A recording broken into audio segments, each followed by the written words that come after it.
If you used a knife to carve your name into a U-Bahn seat in Cold War Berlin, chances are your signature is now barreling through the world's deepest metro network, located in North Korea of all places.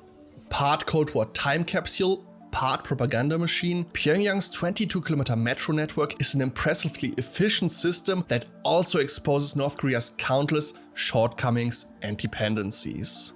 Until 2010, there were major doubts about the authenticity of the network.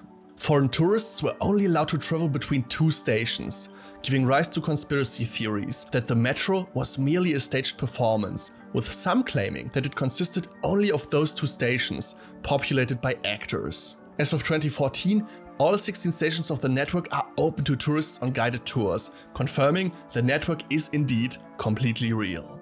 This access also made it possible to verify some basic stats about the network. As already mentioned, it consists of 22 kilometers of track and 16 stations.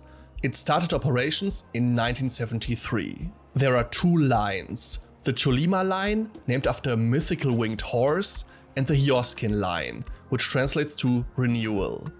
Both lines have 8 stations each and intersect at Chonu Station. Daily ridership estimates vary widely, from 300,000 to 700,000 passengers per day.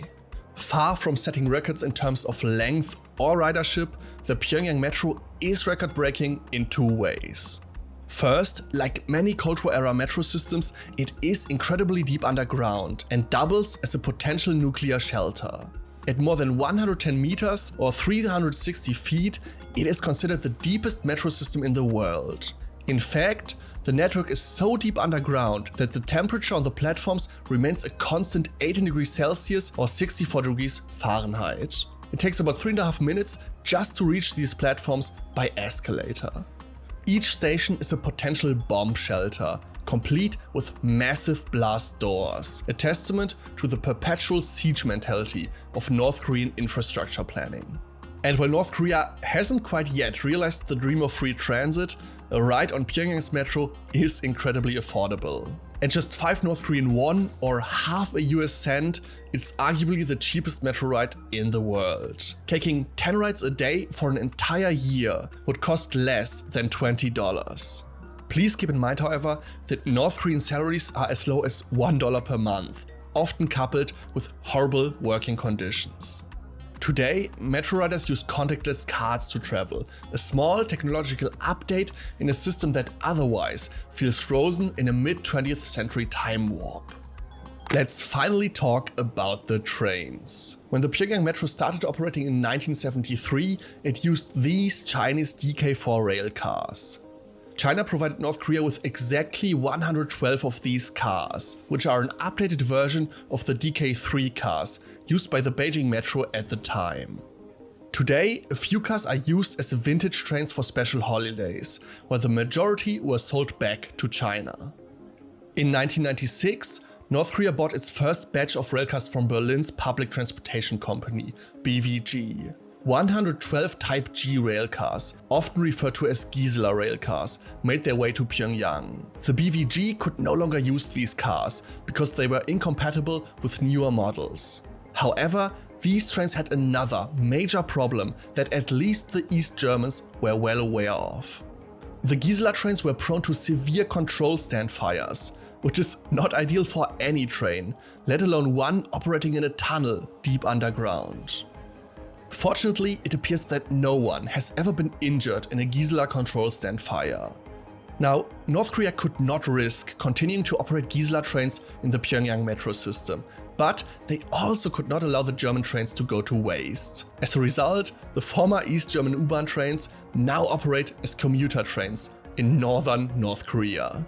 If you ride the Pyongyang metro today, you will be boarding a 60-year-old West German U-Bahn train known as the Type D or Type Dora train. North Korea bought more than 200 Type D railcars in the late 1990s, repainted them red and cream, and replaced the German advertisements with portraits of Kim Il-sung and Kim Jong-il.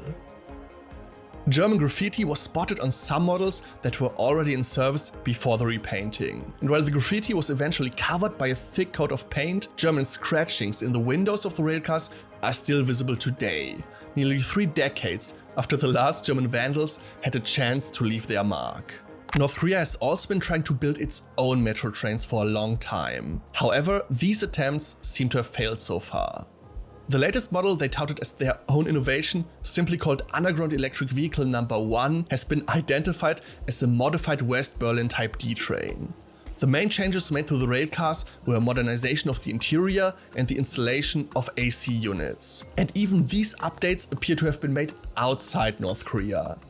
Experts have noted many similarities between the redesigned Type D trains and Beijing Metro's Type SFM40 trains, leading them to believe that all modifications took place in Xifang, China.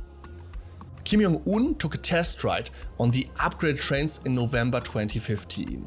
However, to date, only one updated underground electric vehicle No. 1 appears to be in service. All of this points to a major problem facing Pyongyang's metro.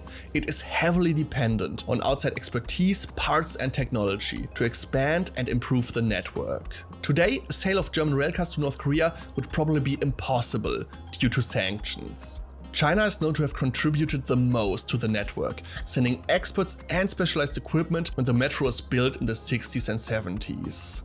The electrical system that makes it run came from Qingtang in China, while the enormously long escalators were made in Shanghai. If you look at the map of Pyongyang's metro system, you might notice something strange. Neither of the 2 metro lines crosses the river, and it's not like Pyongyang is only developed west of the river. Unfortunately, it's also not like North Koreans did not try to build a tunnel under the Taedonggang River. In 1971, more than 100 workers died in an accident while trying to dig a tunnel under the Taedonggang. There's no further information about the accident. Plans to go under the river were abandoned in the 70s, but today there are new plans for a 3rd line to go under the river. In general, progress on the metro system has been slow. Today there are still only 2 lines, although an expansion to 4 lines was promised in the year 2000. Foreign intelligence services closely monitor any construction related to the metro network. Much like the model for Pyongyang Metro, the Moscow Metro, North Korea's metro is the subject of many conspiracy theories. Some people claim there is a second, secret metro network for military purposes.